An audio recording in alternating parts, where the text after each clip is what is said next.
Hi, welcome to this tutorial on how to upload and download custom alerts from the AZInsight app.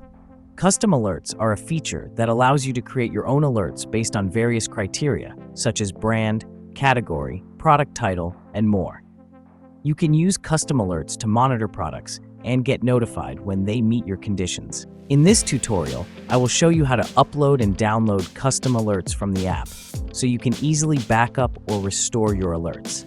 Let's get started. First, you need to open the AZInsight app on your browser.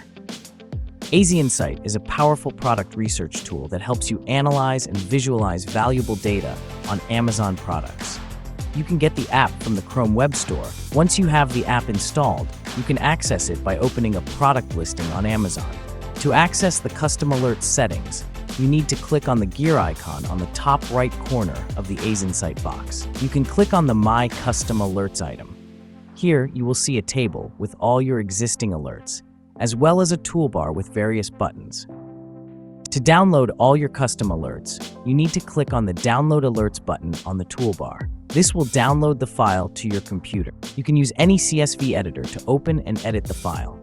After you have edited the file and saved the changes, you can upload it back to the app. To do this, you need to go back to the Custom Alerts page on the AZInsight settings and click on the Upload File button on the toolbar. This will open a file browser where you can select the CSV file that you have edited. Then, click Open. This will upload the file to the app and update your alerts. That's it. You have successfully uploaded and downloaded custom alerts from the AZInsight app.